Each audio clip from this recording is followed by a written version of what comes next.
Welcome to the Laughter Clinic podcast with comedian and suicidologist Mark McConville, bringing you practical, evidence-based self-care strategies, the latest research in mental health, along with conversations that inspire, educate, and entertain.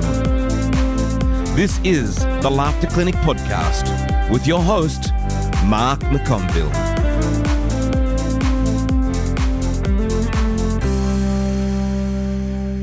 Ladies and gentlemen, welcome back to the Laughter Clinic podcast. Mark McConville here. Thank you very much for joining us, my friends, wherever it is that you are listening in the world. I hope that you are healthy and happy and everything is good in your world. Just before we get to today's guest, just a quick update on my Churchill Fellowship application. Had my interview a couple of weeks ago and unfortunately got my letter last week to say that I was unsuccessful in my application to go through to the final round of the Churchill Fellowship. So, look, you know, it's one of those things, you got to be in it to win it, and I gave it a red hot crack. I had some fantastic support from people around me in the application process. And the beautiful thing is that I do not come away from this whole thing empty-handed, because I've actually, in the research that I did in the lead up to the interview and in my application, I've actually now got a really good grasp on what's happening around the world in relation to social prescribing, and particularly in the UK with comedy on prescription. So I'm going to use that knowledge and move forward, and still going to be a big advocate for all of this kind of stuff. So it's just not going to involve the Churchill Fellowship at the moment. So got to be in it to win it, and philosophical in the pivot to move forward. So, and part of that moving forward, I've got a lot of irons in different fires, and one of those irons is collaborating with the good folks at BUDDYUP Australia, which we're very fortunate today to have the CEO of BUDDYUP Australia, Craig Heslop, who is joining us from across the ditch in beautiful New Zealand. Craig, welcome to the Laughter Clinic podcast, my friend. How you going? Yeah, thanks for having me, Mark. Awesome. All is well over here. Thank you. And hard lines on the fellowship, but I know it'll just be a speed bump, mate, and you'll get on to bigger and better things. So keep your head up and keep rocking. Yeah, mate, absolutely, 100%.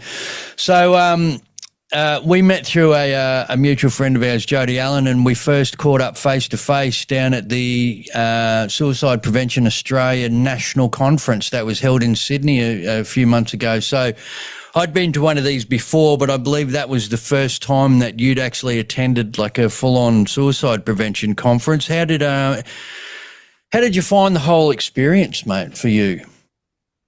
Yeah, enlightening, mate. So it was a beautiful location to do it in Sydney. So we were very lucky to experience it. Good to get the voices of lived experience and researchers, policymakers all in the same room. Sometimes they don't all speak the same language, so that was awesome. From a personal reflection, being a copper of many years, you're often at the pointy end of suicide, but you don't quite understand the stories behind. So, yeah, just listening to the lived experience of individuals in the room who brought so much to the table was quite enlightening for myself personally. Yeah, it's the voice of lived experience really has. Mate, it's entrenched itself in the field of suicide prevention, and actually, before we get to the voice of lived experience in relation to what you guys do with BUDDYUP, before we get to that, because that's one thing that I do want to talk about, mate, we start our conversations centered around the saying, "Laughter is the best medicine," right? So here's a saying that's been around for over 3,000 years, and now we're in a position, we have modern day research supporting, the physical benefits of laughter, the psychological benefits of using your sense of humour as a coping mechanism, and the social health benefits of coming together and sharing laughter with others. So, mate, when you hear that saying, laughter is the best medicine, what does that conjure up for you? Probably sitting around the table, having a meal with the family, laughing, taking the mic out of each other. Just knowing you're around loved ones, I think, is super important for myself. Having a good group of close mates who you can, go out for a beer with, or fishing or surfing or whatever it may be, but just to have those people that you feel comfortable enough to be yourself and have some good times with, and not take life too seriously, I think. Mm. Yeah, it's one of the things I talk about, especially with when I'm talking with first responders and defence personnel, is knowing your tribe, knowing the people in your life that you share your sense of humour with, or share your sense of humour, and leaning into those relationships. And I find it fascinating, the fact that, guys like yourself, anyone working in first responder, out there on the front line, having the ability to switch it off, because you've almost got sense of humour divided into a couple of different categories, because you've got what you can and you can't share with your work colleagues, after critical incidents or whatever it is that you go through. And then, like you said, you're at a barbecue with your mates on the weekend, or at home with the family or friends, and, it's going to be a different kind of stuff that you're not going to be able to share everything with those people. Yeah, 100%. And maybe the dark humour went through a phase of being sort of as inappropriate, but I think if it's done in a professional way, because all first responders, I'm sure defence as well, see some pretty out the gate stuff that most normal folk wouldn't see. Be lucky to see once or twice in their life, and a first responder copy, you may see those things all multiple times in one night. So water off a duck's back sometimes is easiest done when you can minimize that and have a bit of a humorous laugh about it. When people make mistakes, you have a safe space to do that in. But sometimes that hot wash up and a bit of humor to some of the more serious things that you do see helps to lighten the load and help you transition back into home life or family life. Mm. Yeah, well, in psychological terms, mate, they classify it as one of our most powerful coping mechanisms, being able to reframe something negative or a traumatic event, put emotional distance between yourself and that event, and be able to find something humorous about it. I know here in Australia, frontline police that I talk to say that it's getting harder to do that, given the fact that, as soon as they jump out of the car, they've got the body cam on and everything's being recorded, and you've got to be very careful what you talk about and that sort of stuff. Is that a similar thing in New Zealand? Are you guys body cammed up and all of that sort of gear over there? Yeah, I've been out for almost 2 years now since I've jumped at this opportunity with BUDDYUP. But I believe, talking to friends, we still do not have them. The body cams are an interesting one. It's indicative of, I suppose, trust in humanity, really. They've been proven globally to reduce assaults on police, and rather than someone's written description in the aftermath of what may have happened, it's led to I suppose the truth being reached, whether that's criminal activity or police behaviour. So I think they're a good thing. It's a technological piece of gear that's there to ensure that there is trust in the police. So I think we will eventually get there. We just don't have the budgets of you fellas over the ditch, I think. Mm. So, mate, talk to us about BUDDYUP Australia and what it is you do as an organisation.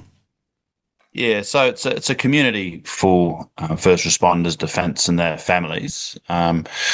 We bring people together through events, so they can be fitness-based, social-based, outdoor activities. So I suppose just some examples of what we do. The fitness or performance-based stuff may be around a challenge, maybe as simple as a hiking out in the bush. It may be going down to the local gym and making it accessible for people. There's also a decompression element to that one as well. So gone are the days where cops or ambos, fireys, etc., would just decompress through more and more alcohol. It's good to see that consumption is reducing amongst younger first responders, defence, and the general population. So we're just ensuring that we've got some proactive decompression mechanisms for our service people.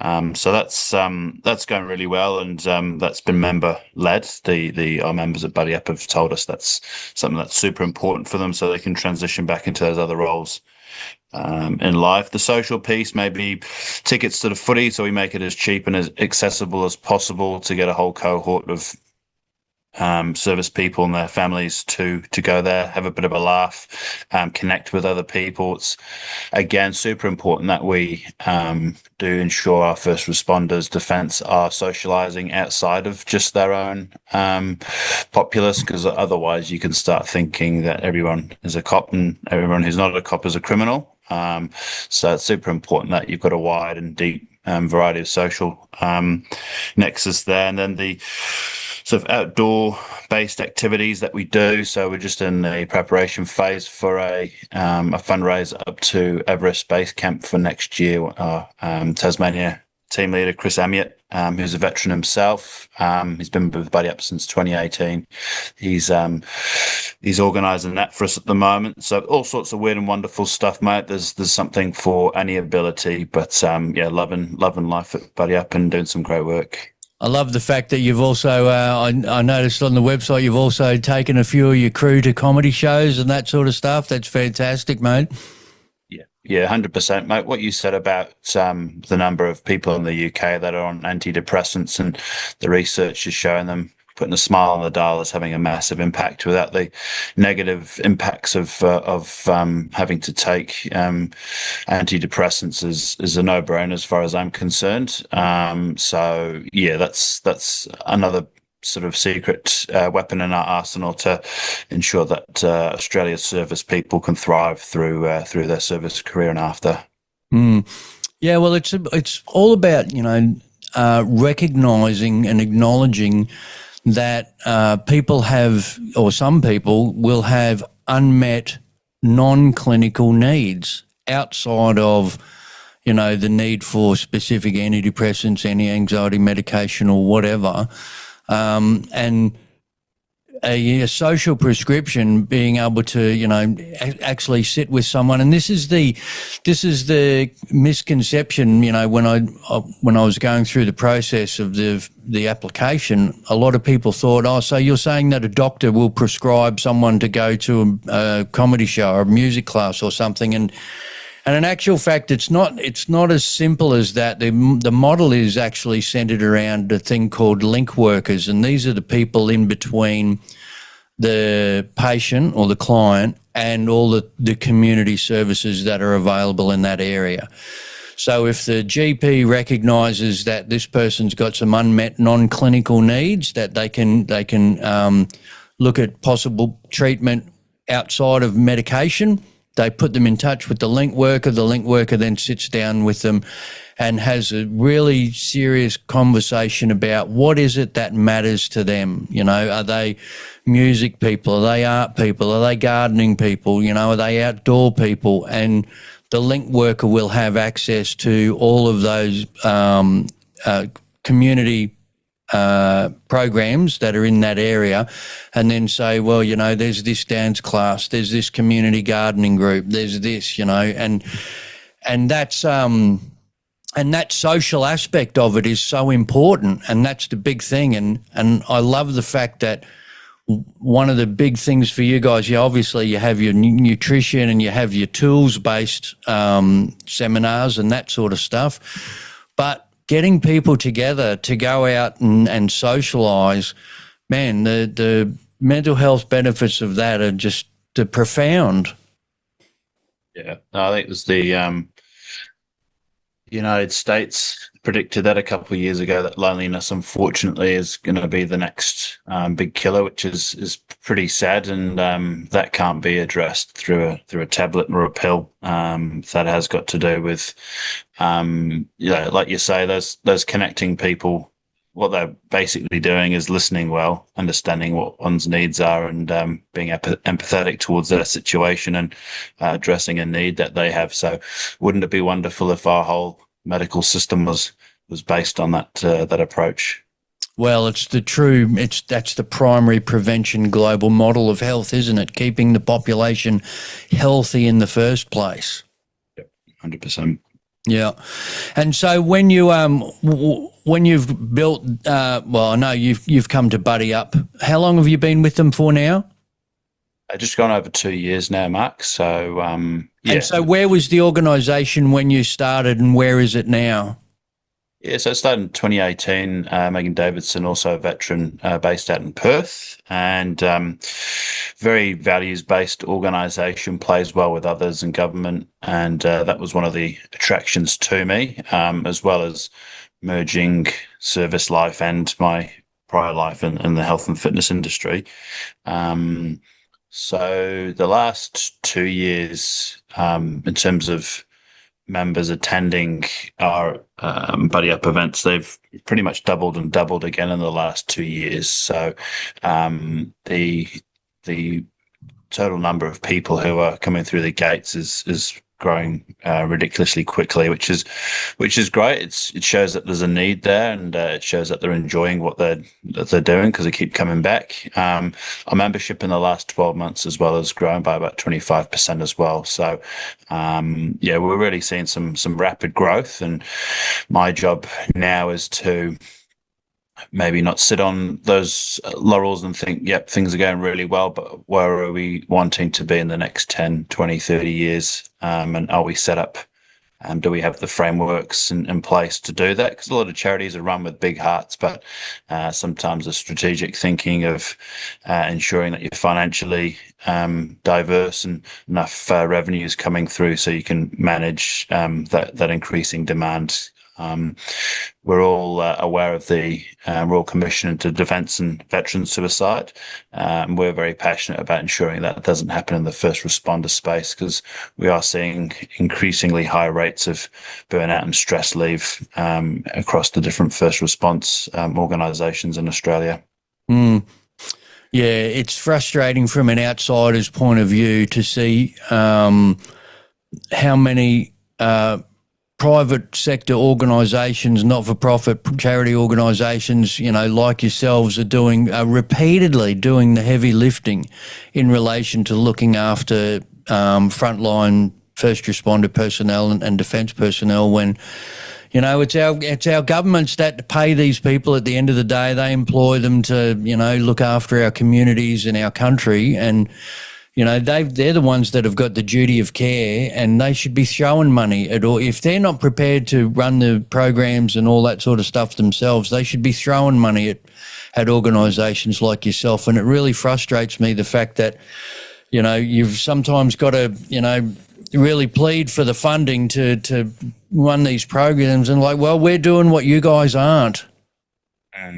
Yeah, it is a difficult one. I mean, I can only speak, this isn't targeted directly at any specific organisation, but you join a group like the police, and you don't go in there thinking about well-being or wellness. It's about being a good cop, and it really is very different to any other job out there. I'm sure paramedics and fireys and defence would say exactly the same thing.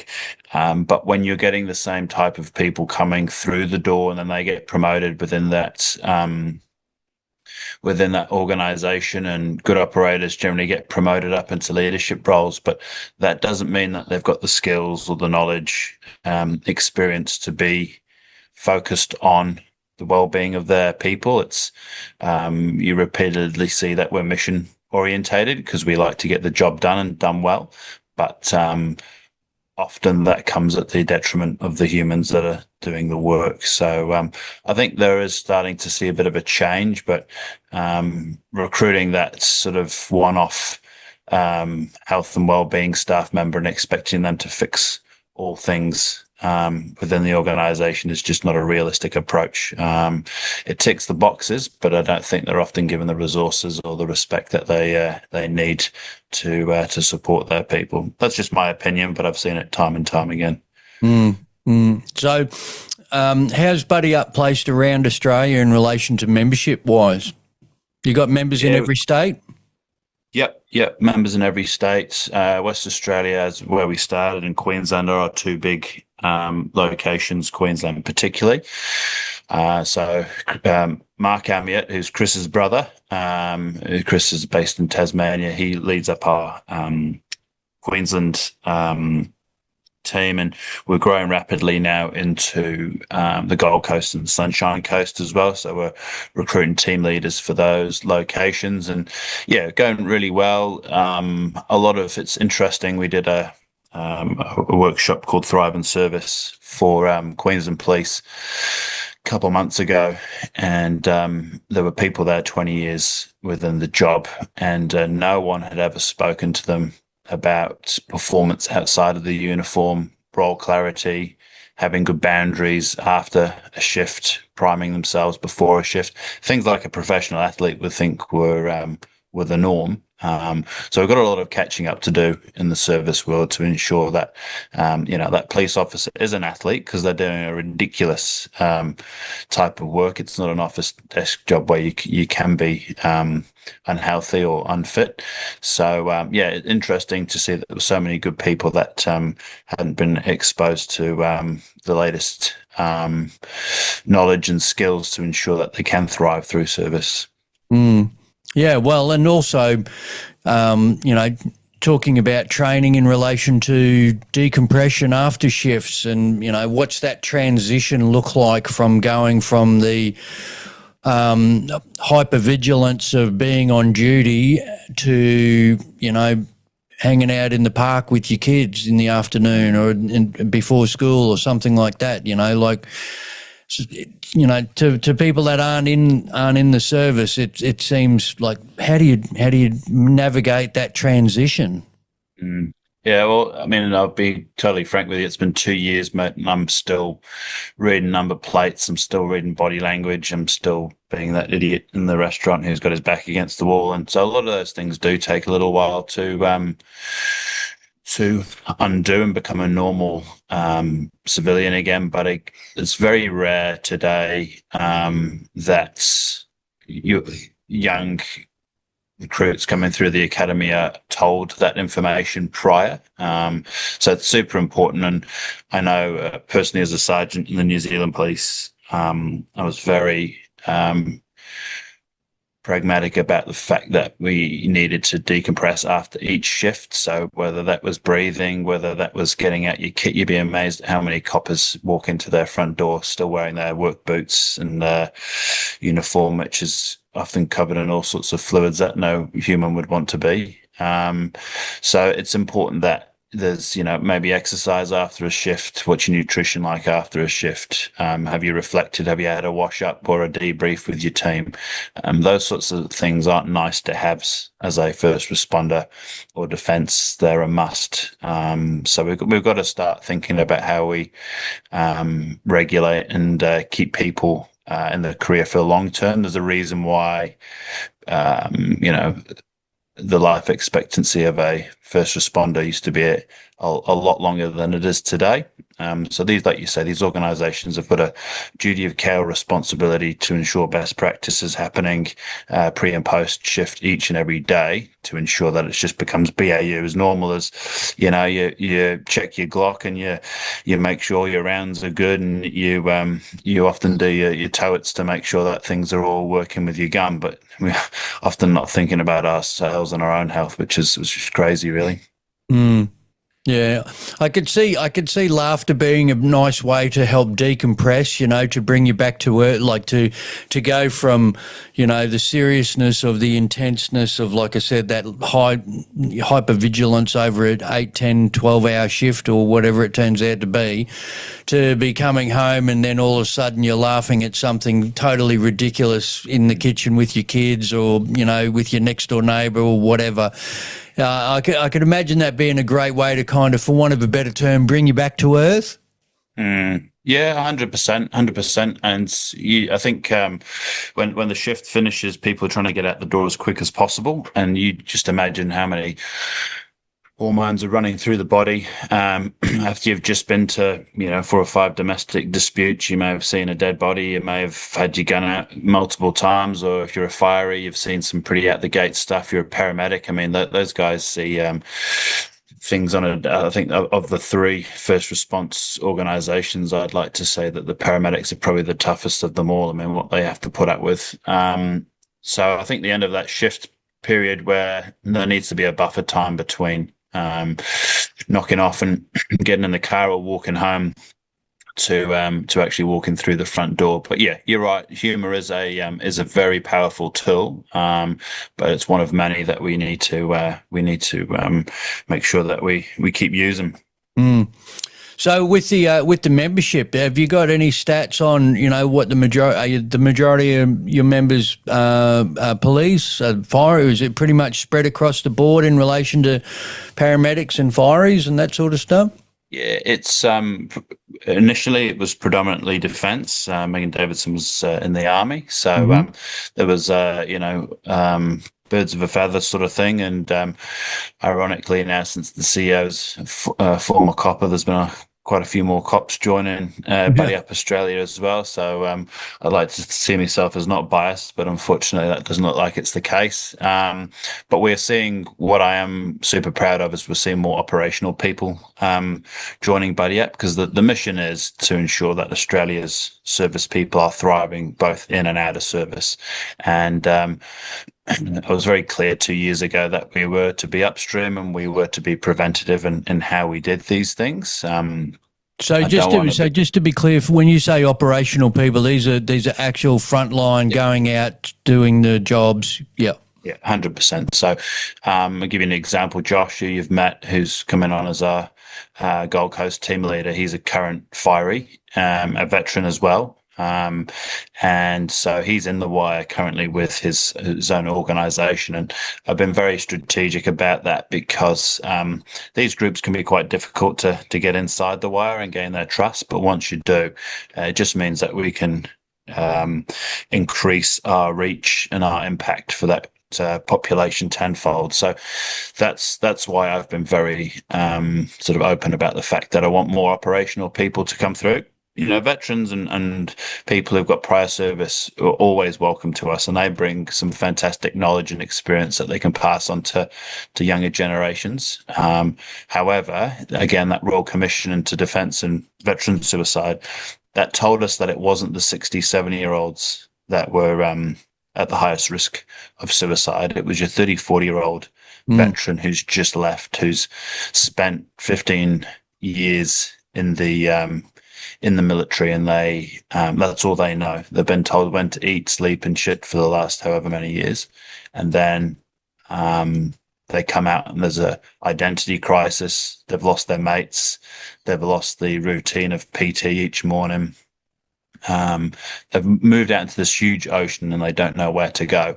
So that was my intent there, was the findings from that Royal Commission is I want to be ahead of the 8 ball in terms of serving that population, so we see the numbers tracking in the right way. And we've as a group of people, I say this maybe as an Australian or as a New Zealander, as an Anzac, we do have a duty of care to look after our service people.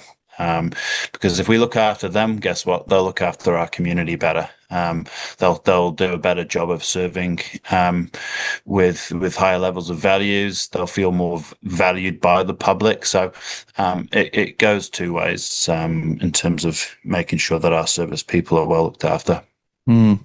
Yeah, 100%. And so in relation to, the funding of all of this, have you got a model that involves, are you purely chasing the government dollar, or is it you're getting some private sector support as well across the country? Yeah, it's a great question. It's a challenge that all charities have to put up with, Mark. We, when I first joined, we were almost solely reliant on the Department of Health. So we have a great relationship with them, which has gone for almost 6 years now.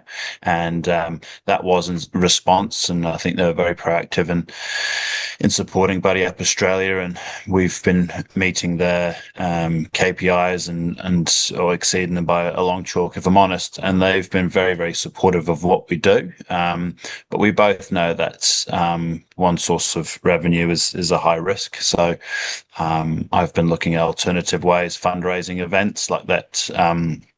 One I mentioned to Everest Base Camp. We've brought some sponsors on board. So Serco are our West Australia sponsor. NSB Cyber is also a veteran-owned organisation. They're our New South Wales and cyber security sponsor.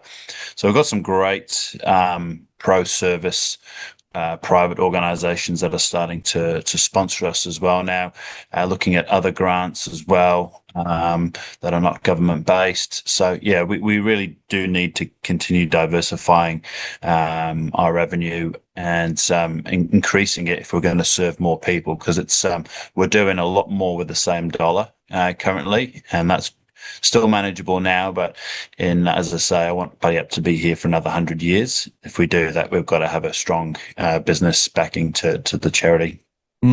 Yeah, for sure. So are there certain events that prove to be more popular than others? Like when you put up the calendar, because I know you've got online yoga, you have the treks, you have the comedy night, the going to the football. Like, is there something that you go, this is always a winner? Yeah, so one of the things I threw in the start was the BUDDYUP approach, and one of those aspects, there's five aspects to it, but one is member led, and that means that we listen to our service people. If they were a customer at the shop, we'd want to be listening to our customers. So unfortunately for me, mate, there's been a few strange ones which I never thought we'd be promoting. I've got nothing against it, but it's not my cup of tea, is puppy yoga. The coppers live for puppy yoga. So did you say puppy yoga? Puppy yoga, yeah. So you're doing your yoga and these young pups are running around you, so you're getting the endorphins of these young dogs running around, and it gives new meaning to the downward dog, doesn't it? Downward dog. That's exactly what I said, mate. Trying to do yoga and you've got a dog humping your leg. Yeah, well, that's what I said. I'd be scared I'd get peed on during my praying mantis or whatever they call it. But yeah, they've been very successful. We do a lot of, as I mentioned, the decompression based events. So they can be sauna, ice, yoga, breathing workshops. They always go down an absolute treat. So it shows that there's a massive need. And as you mentioned before, we've started dialing into more professional comedy events, and they're always booked out. So yeah, there's quite a few sort of off the cuff ones, and then the basics of going up to the Glasshouse Mountains, 20 of them going up for a hike there, doing the bike rides, going to the footy, those things always sell out as well, mate. So it's I'm really proud of the fact that we're something for a lot of different service people. I'm very sort of performance focused myself personally, but that's not for everybody. So I've listened to what our members have had to say, and we want to be ensuring that we're still accessible to all service people and their families. Yeah, nice. Oh, mate, look, I got to tell you, I'm so looking forward to our upcoming event. Quick plug for our upcoming event here on the Gold Coast on the Friday, the 23rd of October, and that'll be the first time I'll be doing the Laughter Clinic under the BUDDYUP Australia banner. I'm so proud and really looking forward to it, and grateful for the opportunity, and you're going to be coming across the ditch and presenting that night as well. So, mate, I think anything that we can do to get people out in relation to comedy stuff and laughter and connection is I'm hoping this is going to be the first of many. Yeah, 100%, mate. So just for the listeners' purpose, you were very, very positive in helping us with this one. So Basically, it'll be an evening on the Gold Coast there, and I'll be talking to some of the sort of a real quick overview of what Thriving Service is. So there'll be 100 service people, family and community are welcome to this one too.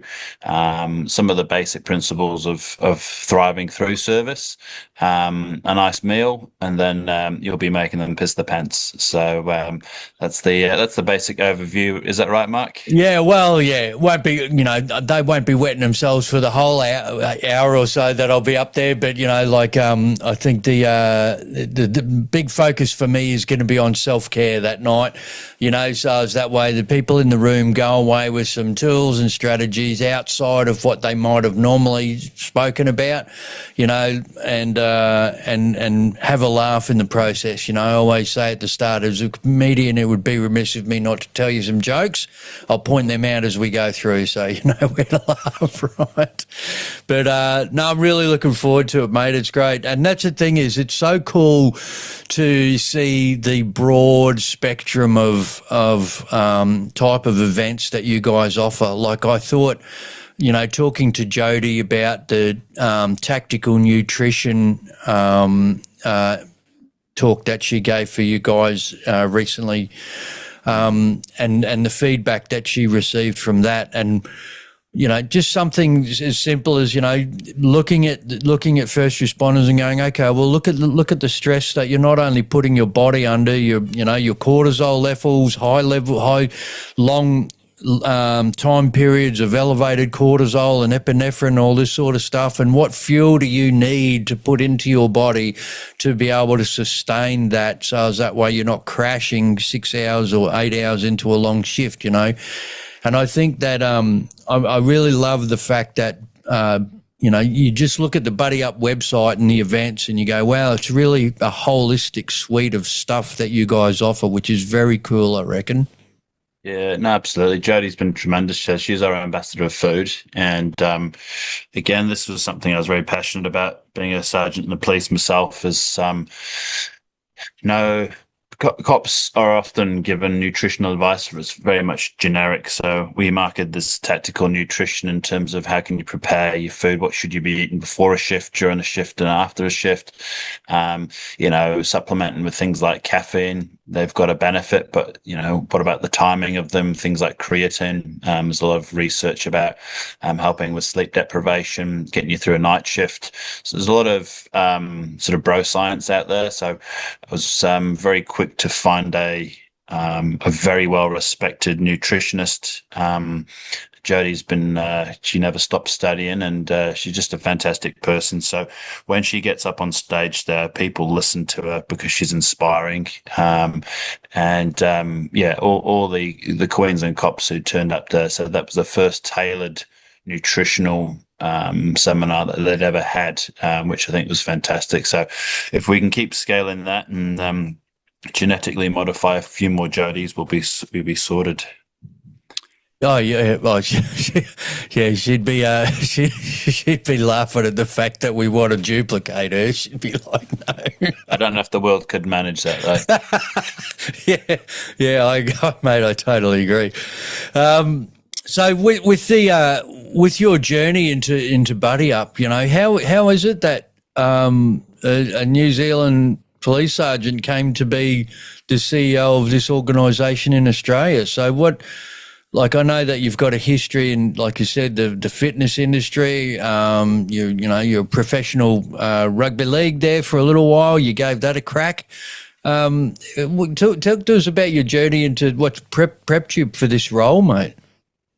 Yeah, I've had probably three careers. So the first one was, like you mentioned, opportunity with rugby league straight out of high school. Went to sign for Manly and played at Parramatta as well. Was sort of around the peripheral, but wasn't really making that, as with a lot of young athletes, struggled with quite a few serious injuries. So I decided that wasn't going to be a long-term game plan. So while I was studying, I did a personal training course, and long story short, ended up in the Middle East and founded my own fitness company called Tribal Fitness, which was premised on natural movement, food, and living. And so I had a really strong community of locals, expats, kids, elders, the whole gamut over there, and just a real strong movement of people enjoying movement, enjoying their food. There was some principles around, like one that I brought into BUDDYUP is live by the light, so making sure that you're out in the sun for enough of the hours of the day and you're in the dark and you're sleeping well at night. Simple, but most people aren't doing it, unfortunately. So post that, when the young fellow was 5, we made the decision to come back to New Zealand because it is a great place to grow up and be a kid here. So a few mates were in my year to join the police.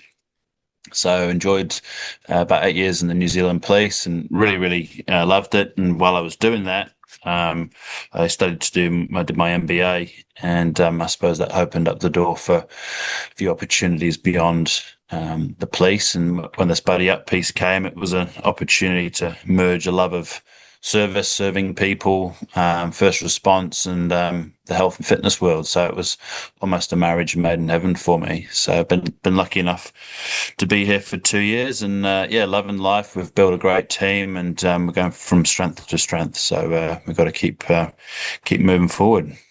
So doing your MBA while you were serving as a police officer, were you doing that because you knew at the time that you'd kind of come to the realization that, well, policing's good, but I'm not going to be doing this forever? Or did you think that was going to help advancement in policing, going up the ranks sort of thing? Yeah, a little bit of both. I'm very very motivated to never stop learning. I'm a big believer that once you stop learning, you become obsolete and you start dying. So I'll be somebody who is studying regardless. I don't know if I'll make it to the great heights of a PhD like a lot of your mates that we were hanging around at that conference, Mark. But I'm always, I'm definitely out of my depth in that group. Let me tell you, people say to me, they go, "Can we call you doctor yet?" And I'm like, settle down. Like, there's no way, mate. Yeah. I don't know if I'm made for that one, but yeah, I'll be always learning, whether that's in the books or different skills outside of work. As an example, I think I mentioned to you, I went fly fishing for the first time and really enjoyed it. So yeah, just really motivated to continue this journey of learning. So that was the underlying motivator. There was a lot of work I did in the MBA to support the police with some sort of chronic problems that they had, and yeah, it certainly opened doors for me outside of policing. So it's a no-brainer, really, and I would super encourage any service person to look at sort of diversifying themselves outside of service life before they do look at exiting. It just simply means that you've got more choices, and police officers can be very guilty of looking at problems from a police officer's perspective. And the one thing that was really refreshing from that MBA was I was looking at police problems from an academic lens, and that really opened my eyes to, wow, why are we doing it like this, and why have we always done it like that? So yeah, it was a nice critical thinking exercise for me for 2 years, and certainly gave me lots of headaches. Yeah, I bet. So do you see similarities in relation to, because I know, in Australia, our policing system is divided up into state jurisdictions, and what's it look like in New Zealand in relation to the landscape? Is it North Island, South Island? Is it the different regions? Like and how does New Zealand compare to Australia in relation to the way that they look after their serving frontline personnel? Yeah, from the top, Cape Reinga to Stewart Island, we all wear the same uniform, and so it's one police organisation. Which for the both islands, okay, yeah, completely the same. There's obviously nuances and different cultures within different regions, and that's a natural piece. New Zealand often gets voted of the cleanest or the least corrupt of them all. I think Iceland is always up there. I think Ireland has been surging up the ranks. Norway often does well. The Scandinavian countries always seem to be progressing in the right areas. So yeah, very proud of that.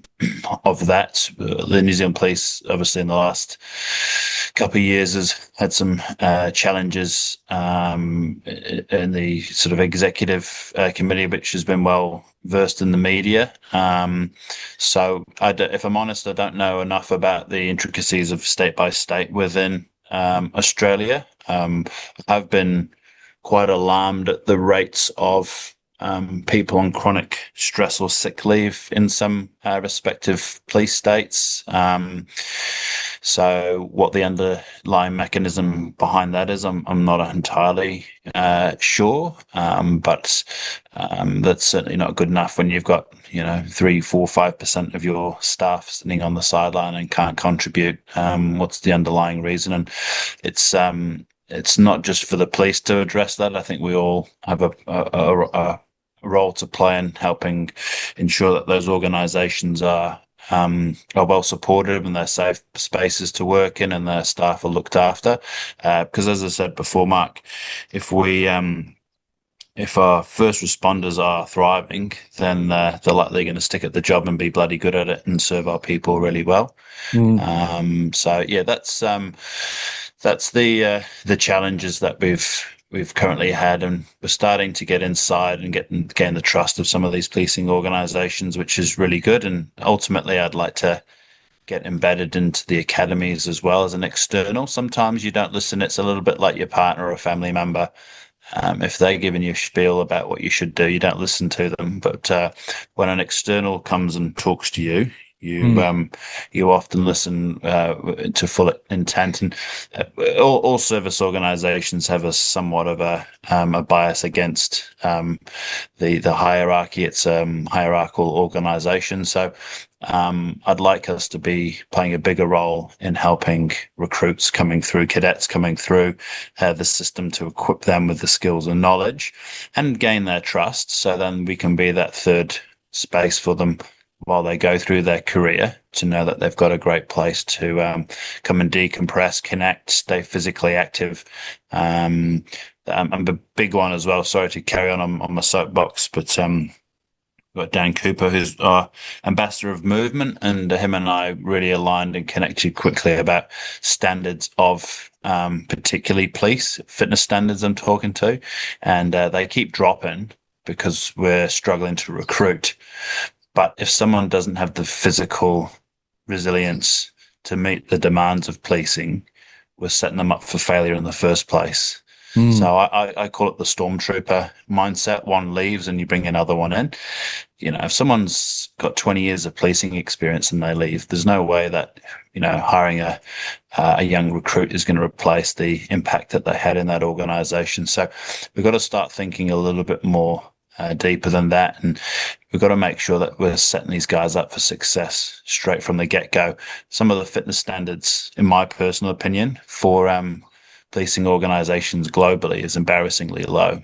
And yes, that may mean that more people get through the funnel, but if that funnel's too wide, as I say, we're inviting and welcoming people in who are just not equipped to do the job. And that's not a bias thing, Mark. That's some people. I'm not designed to do a PhD because I don't have the patience to do it or the IQ to do it. But some people just are not designed to be a police officer, and that's why you have a selection process. So anyway, I'll get off my soapbox now, mate. Well, do you think there's a lot in there, Craig? Because do you think that what you were just talking about in relation to the right people is a contributing factor to, like, I've spoken to senior police that have been, in Queensland Police for 20, 30, 40 years. And, the general consensus is now that, the new people coming into the job are spending, their careers like 5 to 7 years and then they're out. Do you think what you were just talking about in relation to, the selection and being a little bit more specific as to who you like? I suppose it's hard, isn't it? You need the numbers, but you at the same time you need the right people. Yeah, absolutely. I mean, the old farts will always complain that the youngsters aren't good enough. It's not, not like in my day, and that's been happening in all industries. But You see that? you, Do you see that in New Zealand? The career span of the police, or I don't even we talk about police, but I suppose I assume it's similar with fireys and paramedics. As opposed to being a job for life, 30, 40 years, and then you retire. It's almost like a transition thing that you're coming in to, doing your service for 5 or 7 years and then you're out. Is that happening over there? Or you got some long servers over there? no, I don't think it's as short. Again, I'm no expert on the different biomes of states, state by state. So I couldn't tell you. I do know that all service people should have currency outside of the industry. And I'm talking to Harry Moffat, our ambassador of the mind, and he's a massive one on this, is ensuring that from day one you feel like you could step out of that service career. And that sounds contradictory, but if you are willing and ready to move on from your service career, in the long run, that's only going to make the leadership of those organizations stronger because they'll be more competitive. But you're also doing the right thing by those people. I know a lot of service organizations have people at the other end, at the back end of their career, who are sticking around. They don't want to be there.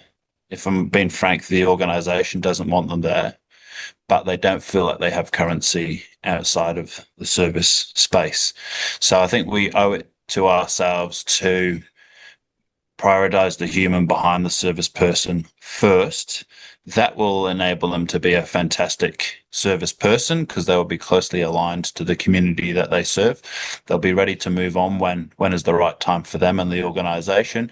But they'll probably also stick around for longer as well because they know they're not being kept there in a sense because they don't feel like they can leave. They don't feel like they're trapped. So they'll probably be happier and better at what they do. So I don't know if that answers your question, Mark, but I think that's a piece I'm super passionate about. So when you're talking about currency outside of the service, are you referring to like transferable skills, like into private sector life? Is that what you're referring to there? Yeah, I remember one of my old sergeants. He was an unbelievable leader, and because I'd come from the civilian world, if you want to call it that, prior to the police career, I always went through work thinking I could leave today and I'd be sweet.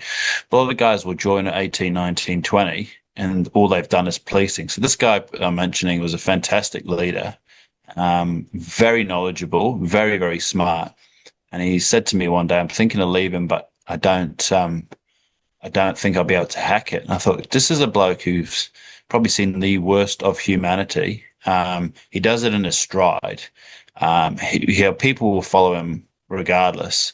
So why is this guy thinking that he wouldn't be able to go and work for an organization in the private sector? So it just did not make any sense to me at all. So he stuck around for longer than they did and became a little bit toxic towards the organization because he felt he was trapped. So that's why I'm saying when currency, like you say, they just don't feel like they could jump into the private sector. And I think we owe it to ourselves to ensure that throughout their career, they feel like they're aligned. I mean, in the New Zealand Police, I believe a while ago, we used to send future leaders out to go and work for private organisations like Air New Zealand. I think it's a fantastic concept because they get to hang around with normal humans. They're not hanging around with coppers for a year. They'll pick up fantastic skills, knowledge, experience from that experience, and they'll bring it back to the police. So I think we need to start thinking a little bit more corporate in how we run the show within these organisations.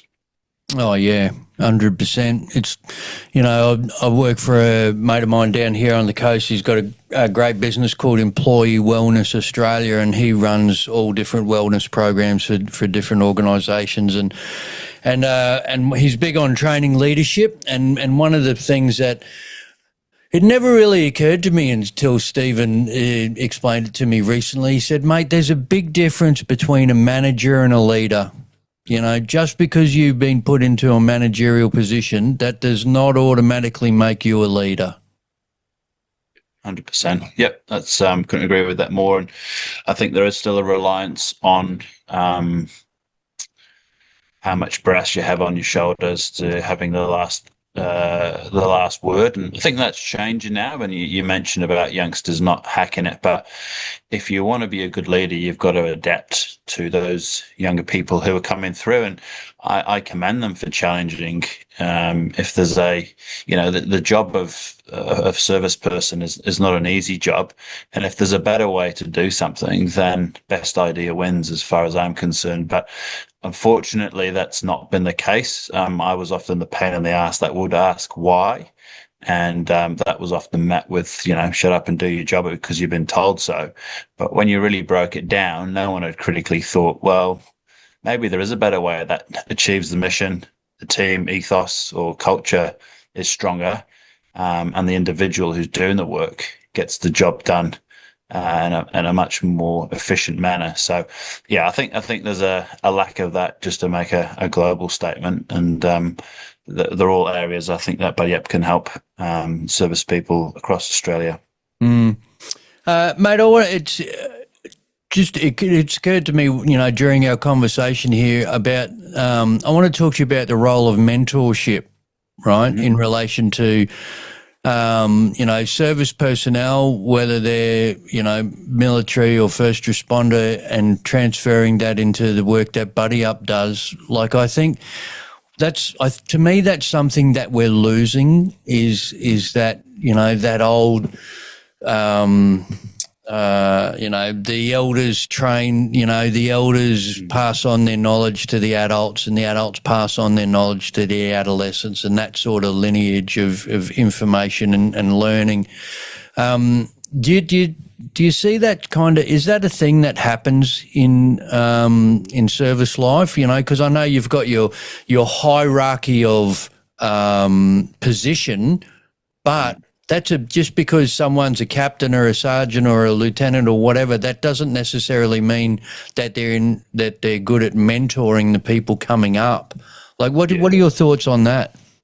Yeah, you're 100% right. This has been a critique of mine, and again, I looked at this in my MBA, is because you're a good operator, you get promoted. So you're a good detective, you become a sergeant, a senior sergeant detective. You're good in one of the tactical teams because you are good at clearing rooms, you're good at acting in very high stress situations. But does that make you a good person? Does that make you Does that mean you've got great values? Does that mean that people actually trust and respect you? I think we all know the answer to those questions. So we need to look beyond, and I think it's already started to happen, but just because you're good on the tools doesn't make you a good leader. Like you say, you can be a manager and you can follow the protocols and the systematic thing, but humans aren't robots. And to the next generation of service people are certainly not robots, and we can't hold that against them. So it is super important. And I give Harry, I've just finished reading his book, The Fourth Pillar. That's what the whole book really opened your eyes to, is what are you looking for in that space. What book's that? Sorry, Craig. What called book's The Fourth Pillar. I'll send it to you, man, or I'll give it to you when I see you on the Gold Coast next time. But fantastic read. So Harry, if you don't know Harry, very long, successful career within the Australian SAS, and was pivotal in the sort of performance cell, I think they call it in the SAS. I might be wrong with that term, but basically, how do you make a great special operations soldier? And Harry's incredibly well travelled. He's a psychologist, I think, if I'm not wrong now, works with a lot of organisations with his company. But that Fourth Pillar is a fantastic read about. He feels that there's that space missing, and it's very much to what you're alluding to there now, mate. We've looked at the social aspects of organisations. We've looked at the physical aspects of, as we mentioned before, fitness standards. We've looked at the mental, the cognitive things of, stress load on operators, but he's looking at this fourth pillar, what's missing from an organization or a leader.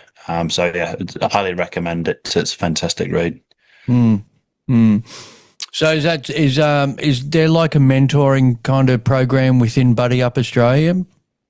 Right, not a formal one, but we are developing those sorts of relationships. I'll just take you to one of our more remote locations in Foster, New South Wales, and we have a very loyal following there. Do you know where Foster is, mate? Yeah, it's beautiful on the coast. Gorgeous part of the world. Yeah. I took my son there a few months ago, and I was blown away by the people and the location. But they've got a whole bunch of predominantly veterans, but they're all 50, 60, 70, but they're all really young at heart. There's some of the buddy up events that I see them doing: shark cage diving, deep sea fishing. They all do their ice bathing once a week and the sauna and that. They've all we've got a partnership with Budgie Smuggler, so they're all wandering around the streets of Foster in their buddy up budgies. Just a fantastic group of humans, and any young operator that moves into that spatial service person is immediately welcomed, supported. Advice is given sometimes when it's needed to be, but despite there being 30, 40, 50 years of age, we haven't got this and them mentality. So when you talk about mentorship, that's something I'd like to scale. And Rebecca Gallagher is our team leader. She's a medic from the New Zealand Army. She's running the show there for us.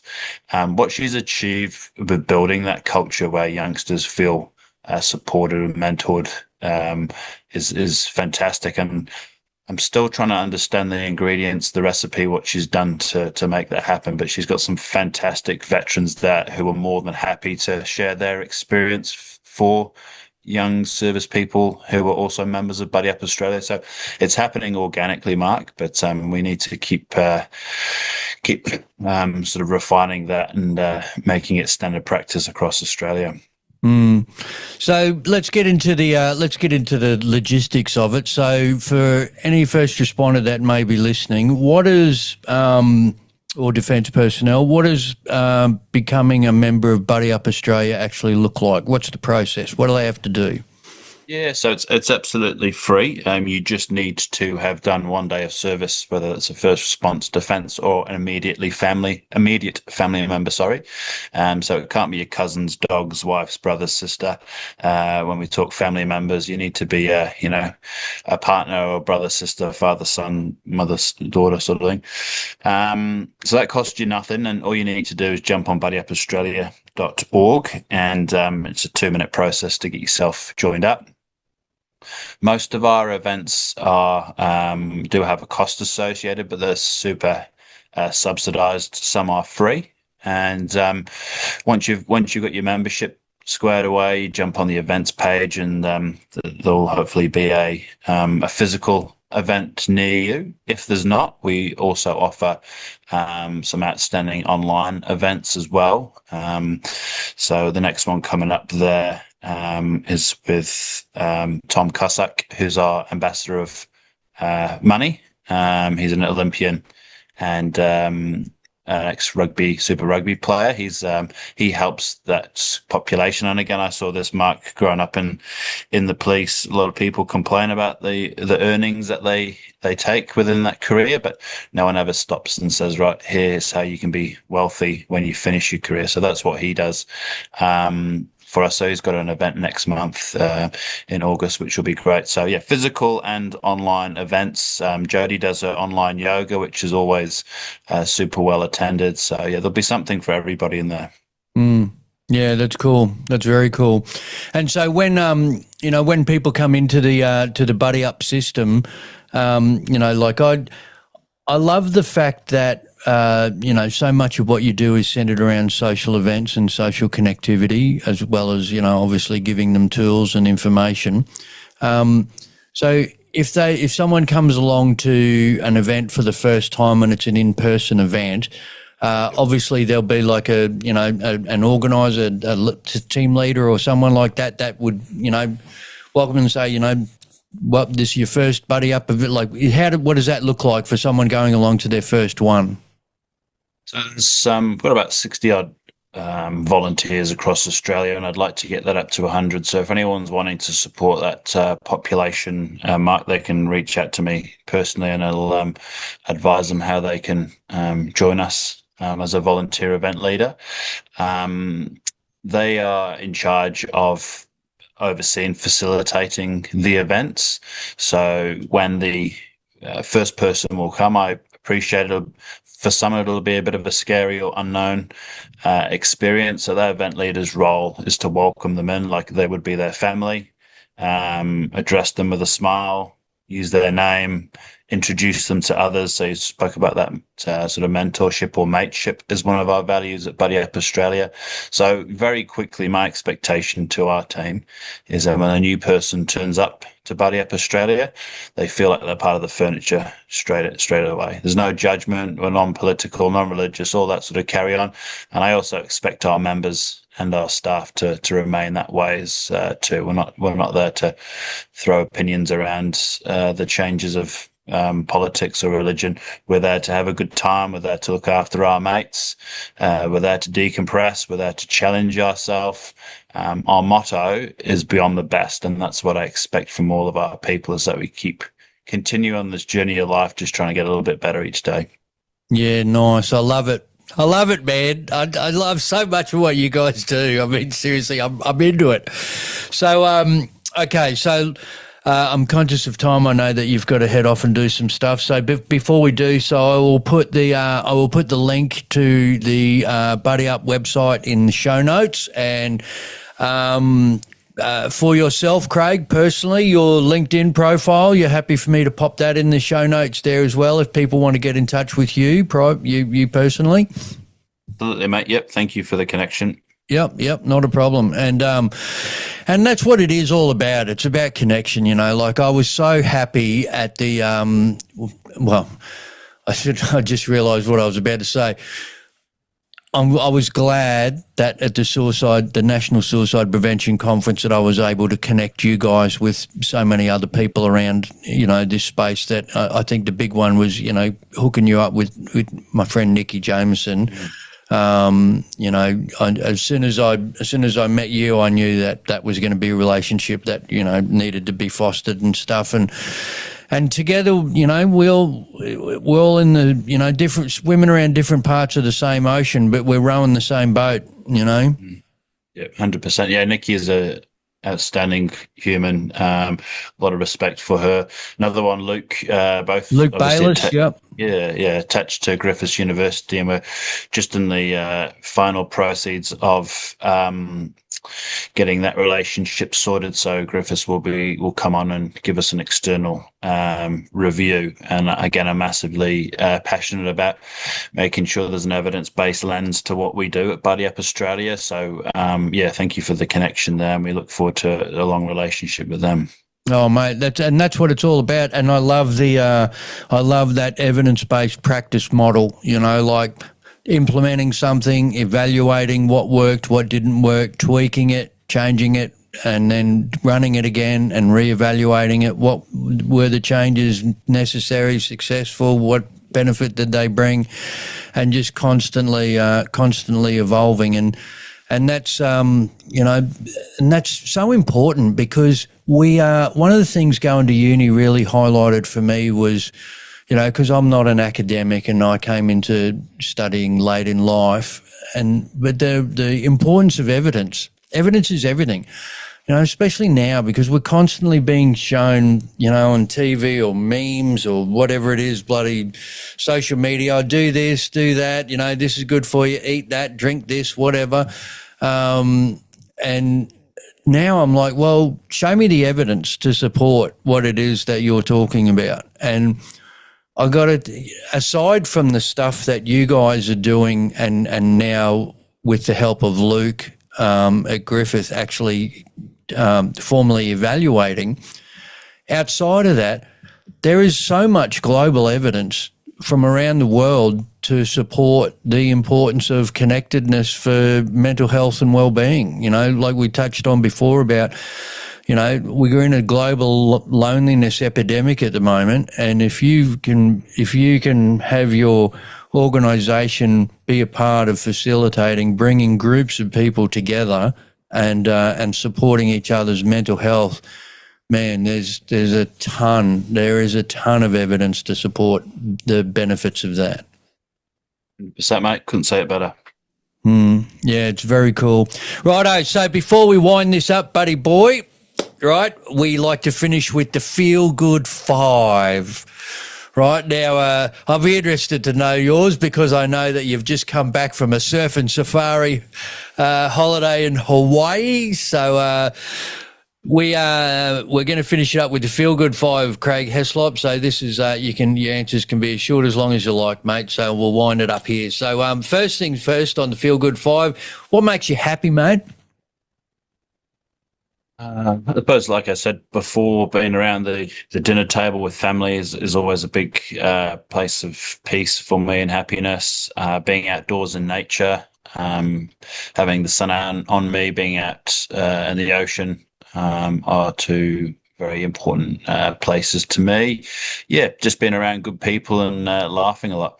Nice. And what are you grateful for today, mate? Grateful for today for lots of things. Waking up and jumping out of bed, wanting to go to work. Yeah, it's nice when that happens, isn't it? Because, we've all had jobs where you wake up and you go, I can't do this today. But having something that you're passionate about makes such a difference to all aspects of your life, I reckon. Yeah. Okay, so number 3 on the list, what are you looking forward to? I mentioned before that I just started this journey of fly fishing, so I'm obviously getting to a certain age now where you enjoy standing in a river on your own in the mountains, not talking to anyone all day. So probably become a grumpy old git. But yeah, I really enjoyed the tranquility of doing that. You're going out with your mates to do it. My son's quite keen as well, so spending the day doing that, catching some kai, catching some food, and then enjoying a couple of beers afterwards with your mates after a day out in nature ticks many boxes for me. So yeah, the next trip there, probably in September time, is a big look forward to. Yeah. And quick plug, looking forward to the 23rd of October, Friday, 23rd of October at the Gold Coast Club Helensvale. 100%. Yeah, it's going to be a great night, mate. And the work you've done to get that started is much appreciated, and we'll make sure that's an awesome experience for the Gold Coast and Logan's service people. So yeah, thank you for all your efforts. No, not a problem, mate. My pleasure. Okay, number 4 on the list, which you kind of just answered with the last one, but what's your me time, mate? When you want to switch off, you want to recalibrate and to recenter yourself. Yeah, I'm a big walker, which doesn't sound particularly sexy. So wake up in the morning, even before going to the gym, and walk for half an hour. I had a trusty 4-legged friend by Pedro who passed away shortly, so I look like a weirdo walking through the park on my own in the morning and night now. Yeah, that for me is super important to think about what you're going to be doing. You've got the day ahead of you, so how are you going to use that time most effectively? Reflecting on your efforts and your performance yesterday. I don't think we do enough of that, of stopping and taking a breath, getting away from the friggin' mobile phone or computer or whatever it may be, and I really struggle to be alone with my thoughts. So that's a work on for me, is walking, for whatever reason, seems to open up that gateway in my brain, and I can reflect. Probably look like a total crackpot because I'm talking to myself, where you can see I'm having a conversation with myself. And doing the same in the evening as well after a meal, is going for a walk and just enjoying the sun going down and celebrating a good day. So that would be my me time. Nice, like it. And the last one on the list, my friend, is what's made you laugh recently? Well, you alluded to this trip to Hawaii with a couple of mates. So we came from all corners of the globe, and just getting a cohort of people together that it doesn't matter if sort of 10 years have gone by, you just fit straight into that mold. You'll go through life and you won't have many of those people, so you cherish them when you do. But many laughs with those idiots, and had a great time exploring the island of Kauai. So that was fun times for the week. Yeah, man, those relationships are the best. Like I think I got like 4 or 5 guys that I've known since I was 10, like 45 odd. And it is very rare for us to all be in the one place at the one time. Like it's so incredibly rare. Our most recent time, unfortunately, was a funeral, which seems to be the way as we get older. But, you're 100% right. Having those relationships with people that you cannot see for a couple of years, and then all of a sudden you pick up and it's like you saw them yesterday, they are so valuable.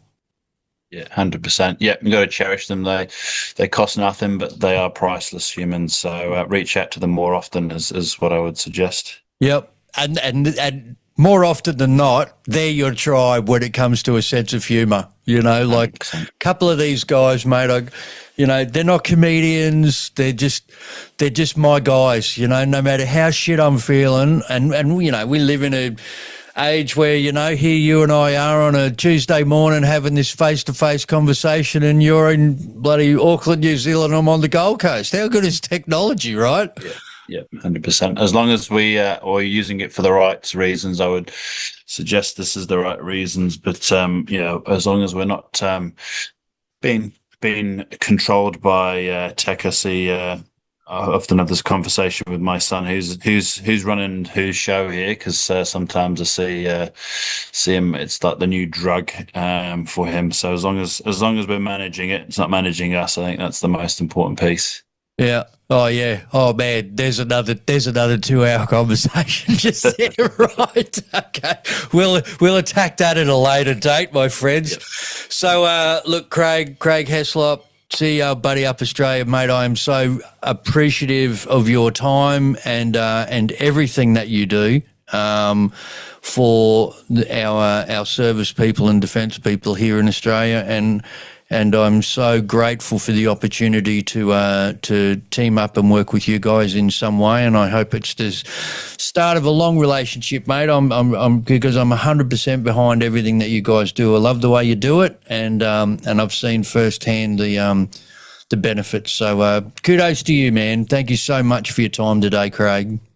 My pleasure, Mark. Thank you for having me, and keep up the good fight from your side, mate. You're doing some wonderful work that's serving a lot of Australians, so never forget that.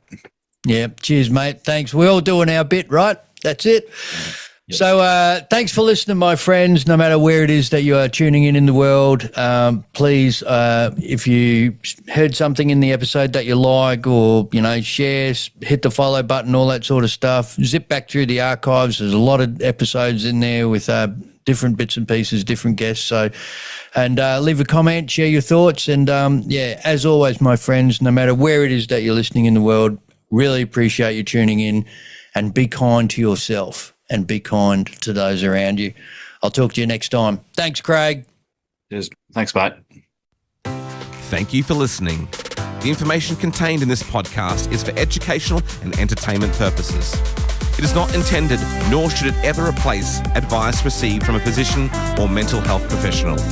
Want more info?